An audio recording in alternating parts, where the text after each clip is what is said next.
Assalamualaikum warahmatullahi wabarakatuh. Perkenalkan, nama saya Ulil Absor, NIM 20101110062 dari kelas PAIB semester 3. Di sini saya akan mempresentasikan sejarah perkembangan pendidikan Islam di Indonesia sebelum kemerdekaan. Perkembangan pendidikan Islam di Indonesia sebelum kemerdekaan dibagi menjadi 3 bahasan. Yang pertama, perkembangan pendidikan Islam pada masa kerajaan. Yang kedua, perkembangan pendidikan Islam pada masa kolonialisme Belanda. Dan yang ketiga, perkembangan pendidikan Islam pada masa Jepang. Yang pertama, perkembangan pendidikan Islam pada masa kerajaan. Perkembangan sejarah pendidikan Islam di Indonesia berkaitan erat dengan keadaan Islam pada masa kerajaan Islam. Tumbuhnya kerajaan Islam sebagai pusat kekuasaan Islam di Indonesia ini sangat berpengaruh dalam proses Islamisasi dan proses pendidikan Islam di Indonesia, yaitu sebagai suatu wadah atau lembaga yang dapat mempermudah penyebaran Islam di Indonesia. Kekuatan politik yang digabungkan dengan semangat para mubalik atau pengajar agama pada saat itu untuk mengajarkan Islam merupakan dua sayap kembar yang mempercepat tersebarnya Islam ke berbagai wilayah di Indonesia. Di antara kerajaan Islam yang berdiri pada saat itu yaitu Kerajaan Samudra Pasai, Kerajaan Perla, Kerajaan Aceh Darussalam, Kerajaan Demak, dan Kerajaan Mataram Islam. Kemudian perkembangan pendidikan Islam pada masa kolonialisme Belanda. Dunia pendidikan di Indonesia pada masa Belanda terpecah menjadi 2 golongan. Yang pertama, pendidikan yang diberikan oleh sekolah barat yang sekuler dan tidak mengenal ajaran agama. Dan yang kedua, pendidikan yang diberikan oleh pondok pesantren yang hanya mengenal ajaran agama. Lalu kemudian muncul kesadaran dari ulama-ulama bahwa sistem pendidikan tradisional dan langgar tidak lagi sesuai dengan iklim pada masa itu. Dirasakanlah pentingnya memberikan pendidikan secara teratur di madrasah atau sekolah secara teratur. Hal ini merupakan jalan untuk maju dan berpartisipasi di madrasah Islam dengan terus mengadakan pembaruan dengan memasukkan ilmu-ilmu pengetahuan barat ke dalam kurikulum.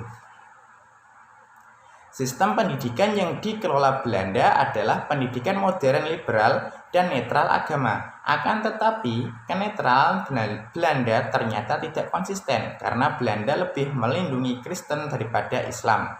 Belanda menganggap Islam memiliki kekuatan politik yang membahayakan mereka. Oleh sebab itu, Islam senantiasa mengalami tekanan dan gerak-geriknya selalu diawasi.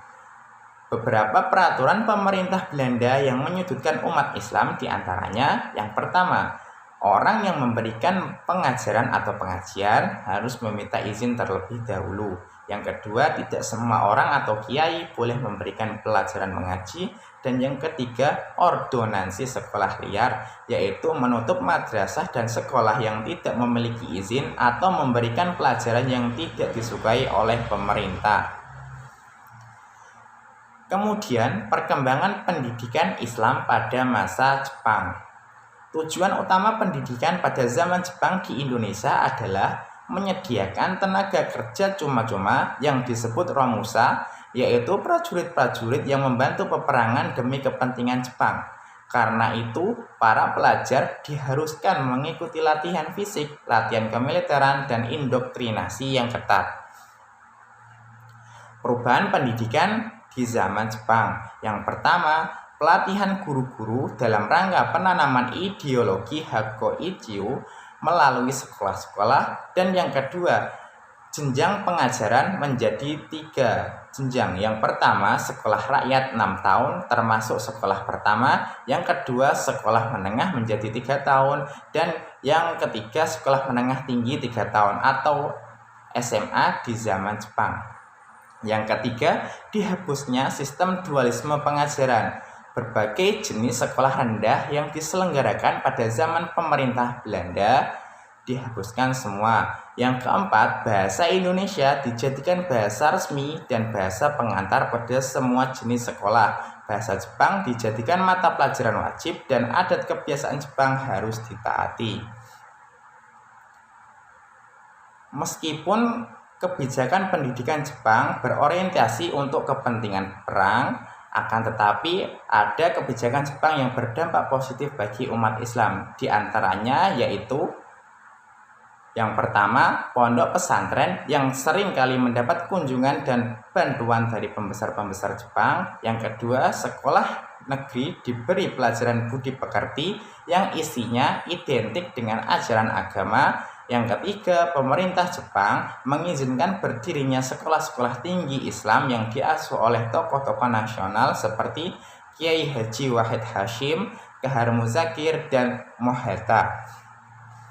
Kemudian Jepang mengubah kantor For Islamitische Zaken pada masa Belanda menjadi Sumubu yang dipimpin oleh Kiai Haji Hasyim Asy'ari. Kemudian diizinkannya Majelis Islam A'la Indonesia atau MIAI terus beroperasi, sekalipun kemudian dibubarkan dan diganti dengan Majelis Syura Muslimin Indonesia atau Masyumi yang menyertakan dua ormas besar Islam, yaitu Muhammadiyah dan NU. Kemudian Jepang mengizinkan dibentuknya pelatihan dasar semi kemiliteran bagi pemuda Islam yang diberi nama Hizbullah yang dipimpin oleh Kiai Haji Zainal Arifin.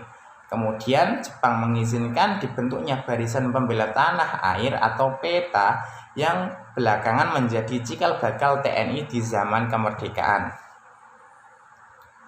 Sekian presentasi dari saya, kurang lebihnya mohon maaf yang sebesar-besarnya.